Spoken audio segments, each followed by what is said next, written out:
Hello everyone, if you're watching this video and you don't know who I am, my name is Pensive Moose. I am a top 5 Ninja Gaiden 80% speedrunner, and today I'm going to show you just how fast you can speedrun Ninja Gaiden without any fancy tricks. So I threw together a run that has no tricks that have major names. So for example, SP boost, things like that are not going to be in this run. And the reason why I did this is because movement is more important than tricks in a speedrun. If you've been in any speedrunning community for some time, you may have heard this. So I threw together a run to prove it. So what this video is not is a tutorial. If you're new to this game, you're looking for a tutorial, I highly recommend the one that's done by Shuri Bear. I will link it in the description. But if you are a newer runner, I would recommend watching this video because there's a good chance you'll learn something. Unlike a tutorial, it's a bit more concise. It doesn't show you everything, obviously, but it's a bit more concise, and you'll definitely learn something if you watch it. So in this run, what were my standards? Well, I didn't want to do quick climbing, obviously, because that's a bit harder. There are some quick climbs in this game, or in this run, but there are no pairs of quick climbs. So basically, I never do more than one, just to keep things simple. But there is some movement in this run that is somewhat difficult.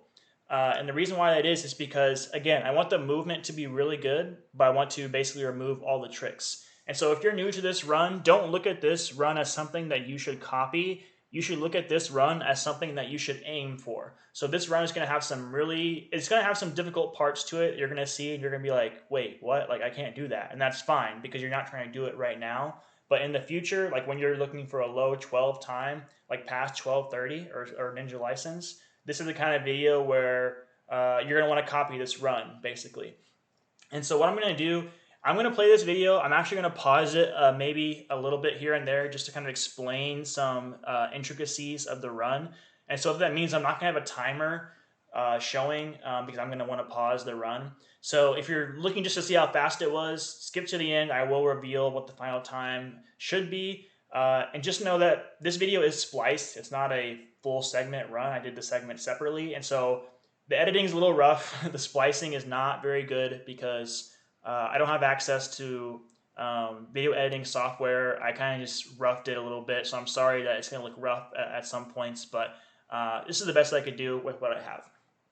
And the first thing you're going to notice with this run is the delay that I put in at the beginning. So normally when we run this game, when we reset the game and we mash through the cutscenes at the beginning, but I'm actually going to look at this Tecmo screen for about a second. I wouldn't recommend you do that in your runs unless you know for sure it'll help. The only reason I did it in this run is because with these strats, if you go as fast as possible, you will get bad RNG from Hammer Bros in 2-2. So I decided to input a delay just for my own purposes for this demonstration, but I wouldn't necessarily recommend that anyone else do that. Without further ado, let's get started. So the first thing you're going to notice in 1-1 is I'm going to take a forward boost from the Three Stooges here. I highly recommend that strat for new runners simply because it's much easier and it only costs 0.2 seconds. Another thing that you're going to notice if you've watched other people run this game, I do the low route in this run because the low route is much easier. You don't have to grab the sign, which can be difficult to learn. And the low route only loses about 0.3 to 0.4 seconds. It all depends on what you're comparing it against, but it's really not that much slower at all. Unfortunately, you have to do a slash cancel at some point in order to conserve Ninpo. But, you know, if you're trying to get a low 12 time, you're going to have to get good at slash canceling. So you might as well start doing it now if you're trying to get your time that low. So this run is going to have some slash cancels in it, and if those scare you, just know that you don't have to start doing them right now. But if you want to grind this game a bit lower, you're definitely going to have to get good at them. So just so you know. 2-1 here is not going to be too exciting. You're going to notice that I don't go for the quick climbs here, and one thing you're going to notice right away is that when I exit the ladder, when I do any sort of jump, I do it very quickly. And again, the purpose of that is to show you just how fast good movement can be. And I skipped the giddy up there because the giddy up only saves less than a second, so I decided just to skip it altogether. You're going to notice the bounce house here is going to be pretty fast, not frame perfect by any means, but it's a very good bouncing house. I do the slash cancel there because I want to have an extra 5 Ninpo for later in Act 2 in case I need it for bad RNG from hammers. as you're noticing, I'm not taking the swag star into 2-2. This is a very common beginner strat because trying to throw the star in the air can be somewhat difficult. And this actually doesn't lose much time. All you have to do is grab this 10 minpo at the top here and then simply drop down. So it doesn't lose much time at all. I accidentally got a frame perfect free fall, which you obviously don't need to go for, but I accidentally got it, so I just left it in because why not? And here I left in the bat boost. I left this in simply because it doesn't really have an official name. It's such a standard trick to go for, and if you don't go for it, you're going to lose like 3 seconds. So it really is kind of somewhat of a required strat, I would say. Like, I've never seen a new runner not go for it if they've seen any sort of tutorial or watch people run the game. So I highly recommend going for the bat boost. I think everyone should go for it. It's not one of those things that anyone should be skipping, really. Unless you don't like it, you don't have to do it. That's totally fine.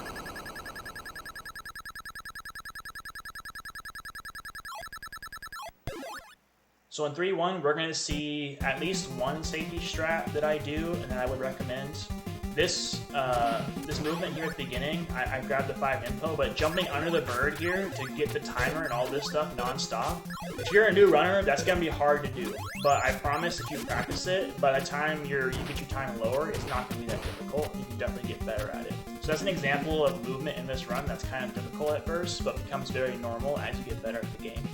I obviously, did do the flame strat to kill the dudes on the bridge because that is much easier and it only loses 0.1, maybe less depending on how quickly you throw it. You're going to notice here, instead of jumping down and killing the hammer bro, I opted to go for single bird boost. To be honest, some runners just like doing single bird boost instead of jumping down and killing the hammer bro, which I understand because killing the hammer bro can be kind of difficult. But notice how... sorry, I'm going to have to rewind it here. Notice how if you go for single bird boost, you might accidentally set up double bird boost, and so you're going to have to kill the bird. You may not despawn here. So that's the risk. When you go for single bird boost, you might accidentally carry the bird with you, and so you have to figure out where to jump to kill him. If you jump right around where I jumped here, you can slash him. But if you want to kill the hammer bro and avoid that altogether, you can do that. But killing the hammer bro is somewhat tricky. It's not pretty by any means. So right here, at the bottom of the screen to the right, there's going to be a bazooka guy. If you've watched runs of this game, you know that we tend to jump on this platform up here and slash him on the way down. So that strat is actually very difficult to get consistent at. It takes you can get good at it relatively quick, but it's going to be a long time, in my opinion, before you get it every single time. And if you get knocked back by him, it's an automatic 0.9 loss, which is a lot.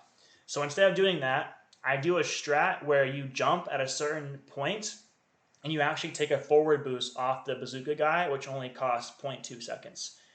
So I'm going to jump right about there.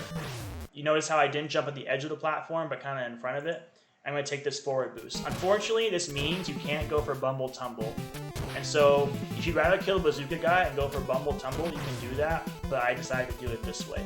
That jump at the end, in my opinion, I know people struggle with it, but to be honest, I think once you get good at it, it's not that hard. You just have to really pay attention to where you jump. My recommendation is that you really pay attention to where Ryu is. Try to jump really late, and worst case scenario, if you walk off the ledge because you didn't jump in time, you're just going to grab the wall at the bottom. You're not going to die in the pit. So, you decide what you want to do there. That's just the strat that I decided to do. So here for Massacre, Massacre is a tricky one. I tried to basically just minimize the number of jumps you have to do because jumping and landing is somewhat hard. In order to get a kill like this, you have to have really good aim, which takes a lot of practice. So to be quite honest, this is probably maybe the hardest part of the run, trying to get a kill like that. But I wanted to show just how good you could get on Massacre without having to go for like standard kill or any fancy like quick kill like that. So the Massacre is a little bit difficult, I'll admit, but I think if you're trying to get a lower 12, you can definitely practice a kill like that and get consistent with it. And you can find good backups too that aren't bad either. So I didn't go for the bat boost there because it saves less than a second, so I decided to take it out. You can also die from it. You can die, if you get bad RNG, you can die no matter how late you jump. So, especially for racing, it's 100% safer just to not do it all together. And here, this back kill is a little bit tricky, but if you get good at the jumping cue, then it's not that bad. So here, I had to spin this hammer bro, so I got kind of like not great RNG, but all you have to do is cancel a bird there when that happens. Or you can turn around and kill the pickle ninja and then spin everything and you'll be fine. Or excuse me, you can't spin everything. You can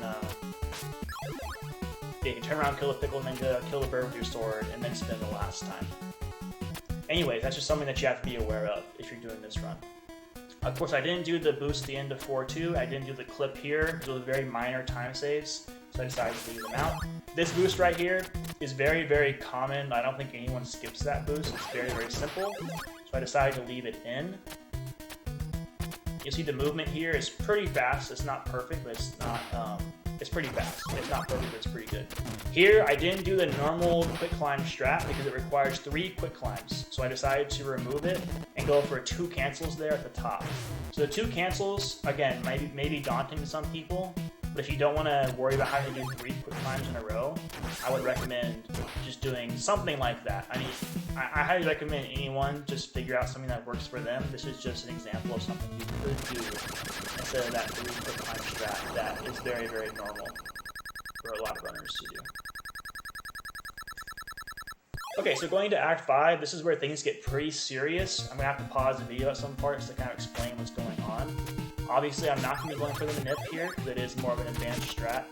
I tried to kill the hammer bro here when I go up, but my sword didn't quite reach. That's because if you're not high enough, it won't reach, and also if he's too far to the left, you won't be able to hit him. That's not really an important thing, just kind of a minor detail. I didn't grab the swag star because I don't plan on using it in this route. I'm not going to do double bird boost, and I'm not going to use it for any safety strats later. And I'll explain why when we get there.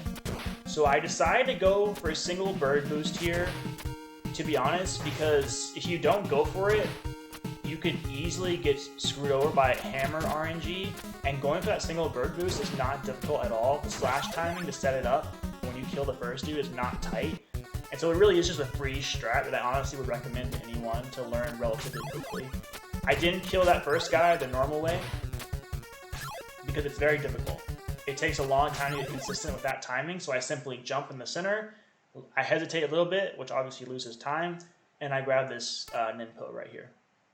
Now up here, this guy, if you've done any runs in this game, you know that it's very easy to get knocked back by him. So you could bring in the swag star and do a safety star that you throw at him. The reason why I didn't do that is because I started getting really low on Ninpo later in Act 5. So I decided to just kill him. There is a good visual cue for killing this bro. I'm not going to go over it now. Sorry, you can ask me or anyone else later. I'm sure they'll be willing to help. But this is one of the harder things I left in the run, but unfortunately it just became necessary because of Ninpo restrictions. But you can get good at killing that bro, and eventually it'll just be consistent. It may take a long time, but you can definitely do it. So here I'm going to slash cancel the bird, and I need that 5 Ninpo. I'm going to be doing quite a few safety things that just require extra Ninpo. So that's why I need a lot of it. I'm going to spin the back here, which is much easier than what we normally do. I'm going to take a backwards boost and grab this health. And here, I'm going to do what I call Ohan drop. Now you know that, some of you are going to know that you can just do the up and over, where you jump up and you do a few quick climbs. And that is just as fast as what I do here. The only problem is that if you do that, you have to waste another 5 Ninpo to kill the bird that's still there with you. So not only is it kind of hard because of the quick climbs, it's also a Ninpo waster. Whereas in my opinion, this Ohan drop is not difficult to learn. Now some people may struggle with it and they may prefer up and over. But personally, from the beginning, when I first ran this game, I always preferred this strat. So this is what I decided to go for in this run. You don't have to kill the bird. Slash cancel to that. Now here, obviously I'm not going to go for Janet boost because that is one of the most difficult boosts in the game. It's very finicky. So I cancel an Ninpo, And then I don't spin Janet. And the reason why I don't do that is because, again, I'm low on Ninpo on this route already. I'm going to need all the Ninpo I can get. Number 2, you can jump over Janet and make it to the ladder without getting hit. And the thing is, if you do get hit, at this point, you're probably going to have a lot of health if you're good at this route. And so it won't matter if you take 3 hits. In this particular run, I happened to not get hit, although you can see I was very close to getting hit. This regrab here wasn't very great. For this section, a lot of people canceled this first dude. A lot of people. The first Tyson, a lot of people canceled that Tyson. Recently, I've decided that that is stupid because everyone knows that it's very easy to miss that cancel. If you've been running this game a while, you know if you miss that cancel, it's bad news. And so what I prefer to do is actually spin the Tyson, and then instead of slash canceling him and 1 Ninpo, I get both of the 5 Ninpo here. It's so much easier, and you leave with the same amount of Ninpo. So it's actually better, in my opinion. Right here, I go for this strat where you spin slash this jetpack ninja and get the 10 Ninpo while destroying the star. Well, you might miss the star, but it doesn't matter. This strat, I'll be honest, is somewhat tricky, but you can get used to it, and there are alternatives to it for sure. But this is just what I got used to. Even as a new runner, this is what I decided to do and got good at it relatively quickly. So it is a bit more difficult to do it this way, but I don't think it's too much to ask, to be honest. And I do a safety spin, of course, on the way up. This ladder exit is very efficient, very fast. You can slash cancel that first guy if you need to, if you're running out of Ninpo. Not doing SP boost requires 5 extra Ninpo. So that's why you get short on Ninpo with this route, because you use extra Ninpo so many ways, including this way right here. Now you can grab this ladder without getting hit by the bird, but you have to be pretty fast. Unfortunately, I messed it up there, but that's okay, because I have a lot of health. I mean, that's the first time I got hit in the whole on all 5 threes, so it's all good. I got really lucky with the hammer bro here. Of course, remember that at the end of this screen, you can slash cancel this candle and get the last 5 Ninpo left in the level. I decided not to do that because I know that I can handle this slash cancel. I can handle the last slash cancel there. But if you know that you're gonna miss it, or if you're not good at it, just get the candle, go up there with 10, and you'll be fine. Just spin the last 2 guys, and then use your last 5 Ninpo here on Malth. Again, this route is just like with anything in the Ninja Gaiden. It's all adaptable. You don't need to copy this completely. You figure out what works for you and do that instead. So 6-1 here is very standard, I would say. Overall, this is a pretty standard movement. There is a safety star you can go for after those cannons, and if you want to see how to do it, you can watch my current PB, the 1142.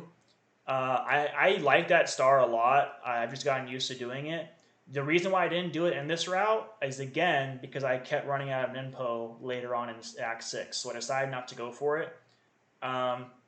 If you don't go for it, it's not like you're going to get trolled. You're not going to get trolled a huge amount of time, but it is a risk that you are taking on by not throwing that safety star. And coming up here, there's a strat I want to recommend to everyone.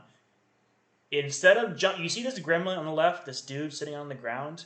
So many people learn to jump over it and kill the bird that spawns above it. I think that is just way too difficult. It's totally unnecessary. Instead, what you should do is jump and slash the gremlin on the way down. So basically kill the gremlin instead of the bird. And there's a very easy visual cue for this. You're going to watch me jump as I'm right above this bird. The bird that spawns beneath me, I'm going to jump above it, slash down. That strat is so much easier than trying to jump over the gremlin. Jumping over the gremlin is a lot tighter for some reason. Now notice here, I am taking... I'm not taking spin slash into 6-2. I know a lot of newer runners tend to do that. I know it's scary to not take spin slash in, but to be honest, if you want to grind this game to like license or further, like 1230 or lower, then you're going to want to learn Swag Star earlier rather than later, just so you can get good at it. Of course, I skip choke wall because it only saves like 0.7 if you do it really well. So So choke wall meaning, you know, climbing up this wall. I don't do that. I just go up the platforms. I will admit the movement that I do here for these cannons, that is somewhat advanced. I mean, you can start doing it after sub 13, but you can just standing slash. You can standing slash both of them, you know, and it's easier for sure. I just kind of left this in. I didn't realize till later that maybe I shouldn't have, but to be honest, once you get down to ninja license, you're gonna be doing this movement like almost 100%. And here I got somewhat lucky because I got to slash cancel the hammer bro. The reason why I'm saying I was lucky is because that saves me 5 ninpo, and in this route, saving ninpo is a really good idea because you're actually very tight on ninpo. Now I'm gonna do something on Hell's Hallway here. That's actually, I think, a good like kind of secret movement option. If you spin slash the first dude earlier, you spawn the second bat low, so you don't have to spin slash the bat. So watch this. I spin slash relatively early. This bat, right under Ryu, normally you have to spin slash that bat, because the bat spawns based on how high Ryu is when it's time for the bat to spawn.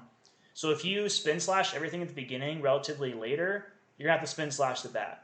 But what I do instead to save ninpo is I jump relatively early both times. So this is relatively early and this is early. So the bat spawns low because Ryu's on the platform. When the bat spawns, Ryu's standing on the platform, he's not in the air, and that's why the bat spawns low. So that's a good strat for saving ninpo. And to be honest, if you're doing this route and trying to copy it 100%, you should do that, what I just did, because you're going to run out of ninpo. Like, you need to save it wherever you can. And that's not a hard thing to do, what I just did. It's just kind of something that maybe not many people know about. I don't do this boost here because that's a very small time save. And here, the boost coming up that you guys may be aware of is called 6-2 exit boost. Once you learn that boost, I'll be honest, it's very, very free. It just becomes muscle memory, and you'll probably never die to it in a run once you spend a little bit of time getting good at it. I mean, I'm not going to say you'll never lose a run to it, but once you get good at it, you never lose it. But it is somewhat difficult for beginners, and it is a trick. It is a trick that has a name, so I decided to take it out.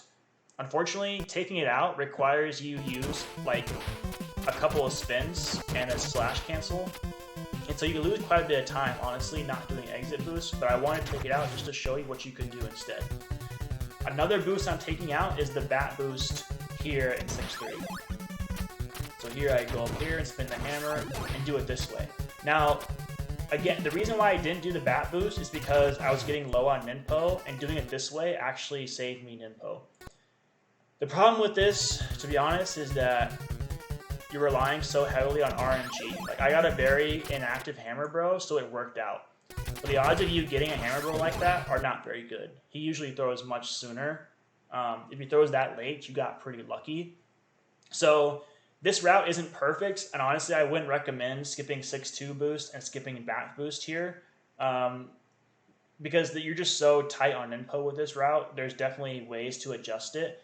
This is kind of, again, just for demonstration purposes and not necessarily a route you should copy perfectly. But anyways, with this route, going up here with 10 info is enough. This dude there, you can jump over this dude and be safe. You don't need to slash. You can slash cancel him, but if you don't want to use spin slash, you can jump over him, but the timing on the jump is somewhat tight. So I'm going to skip this bird boost as well. And the way I'm going to do that, I'm going to jump down, I'm going to land on this platform, I'm going to standing slash this dude. I will give you a major word of caution. It's very, very easy to accidentally press B before you land. And then you lose your spin slash, and then you usually can't react in time, and the dude knocks you off. I lost so many runs to that back in the day when I was, when I didn't even have a 12 yet.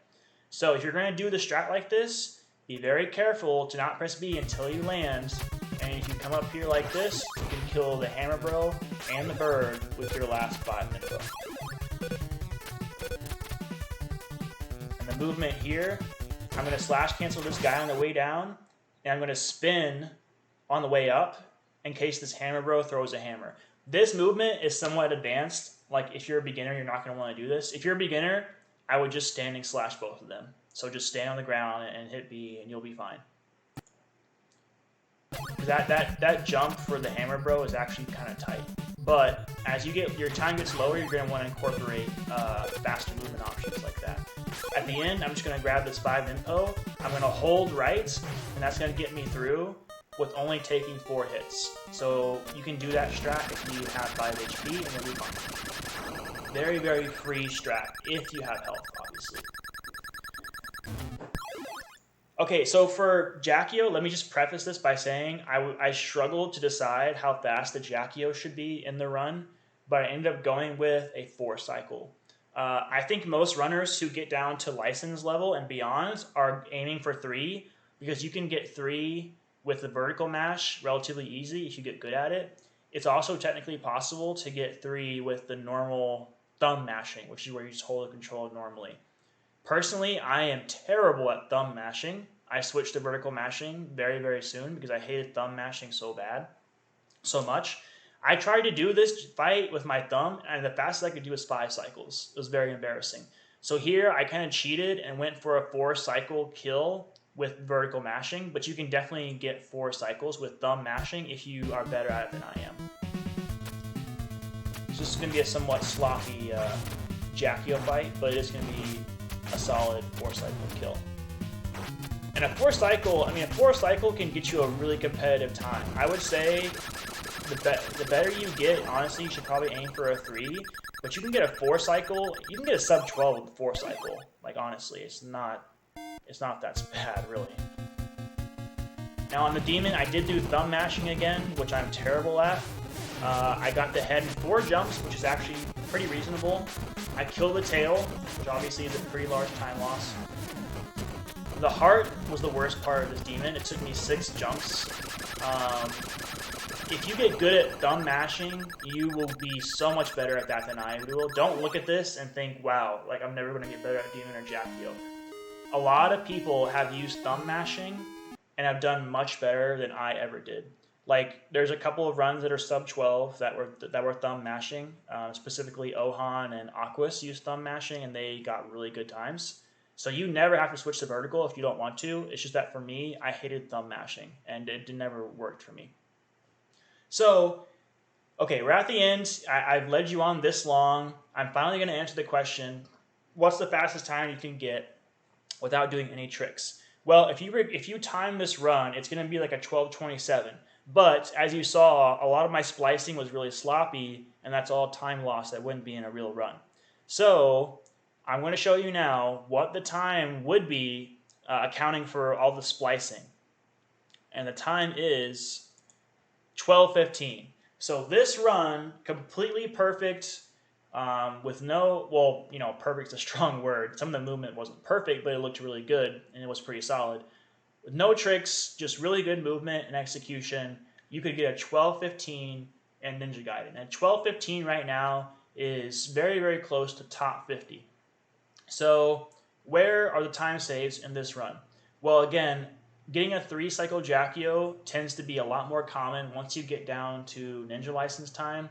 And once you get down to Ninja License time, you probably shouldn't kill the Demon Tail anymore, because that costs at least 5 seconds, most likely more. And so if I had skipped the tail kill in this run, it could have easily been a 12:0x. I will say, like, the Basker kill is probably the hardest part of the run to get consistent at. But if you spend time on it, you can get a fast kill. And then I'm not recommending anyone try to grind for a 12:15 without implementing tricks. That's not the point of this video. The point of this video is just to show you how important fast movement is. What do I mean by fast movement? Well, are you jumping as soon as possible? Are you spending too much time on ladders? That's a huge one that a lot of people lose time on. If you climb too high on ladders, that's time lost. You want to jump as early as possible, especially like in 5.3. That's a big time. That's a big part of the game where you can lose a lot of time by not jumping at the right pixel, you could say. And also grabbing ladders, like specifically reverse grabs, especially in 5.3.